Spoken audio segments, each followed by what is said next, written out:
Well, it's after 8:30. Good to have you with us here on the SA Morning. I'm Gareth Edwards. Now, the country, we're on indefinite stage 6 of these rolling blackouts. I thought maybe as we got into a new weekend after meetings yesterday between the president and opposition parties, it would be different. It's not. Stage 6 is still here. Here's the problem. We all have to get to work and get back home, and trying to drive during stage 6 is a bit of a nightmare at the best of times. So heavy traffic, now with traffic lights not working, is becoming even worse. Now we take it one step further. If we know the traffic lights aren't working, Layton Beard from the AA, it means the criminals also know the traffic lights aren't working, and now we're even more susceptible, aren't we? It's getting beyond bearable, isn't it?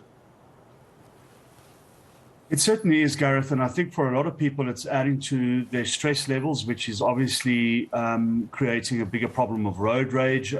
It's not a healthy situation for anybody involved in traffic. And yes, I think certainly it is becoming more of a security problem, especially in those areas that are load shed at night. And people are very concerned, obviously, for their own safety and security. Yeah, how do we try and protect ourselves as well? Because we would ordinarily say make sure that handbags are in the boot or they're underneath the seat or whatever, and keep an eye out while the traffic lights are changing colour. But the problem is we can sit in traffic for an hour now, can't we, before we get anywhere? So what advice are we giving people? So I think there's a couple of things that we would tell people. The first is, obviously know what the load shedding schedule is of the route that you are going to take. So you may not have load shedding in your specific neighborhood if you are leaving, but if you are working in an area maybe 30 or 40 k's away, that area may have load shedding. So be aware of the load shedding schedule from your home to your office, and make allowances for that. In other words, if there is going to be load shedding on that route, then you may need to leave a little earlier than you normally do, just to make allowances for that time.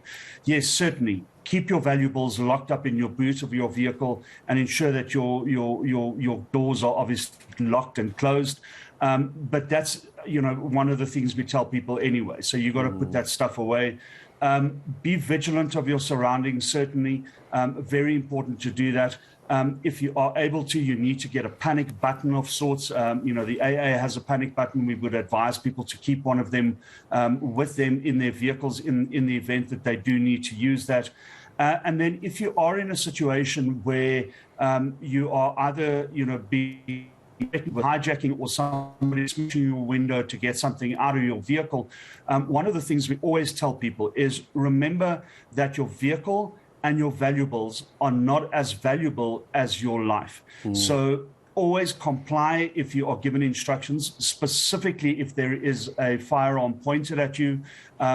Give over, make sure people can see your hands at all time. If you are going to make any movements, make them very slowly. Don't make any sudden movements. Obviously comply with all other instructions that are given to you.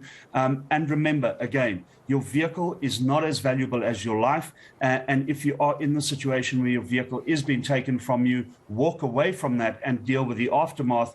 But rather do that than not have the ability to deal with it.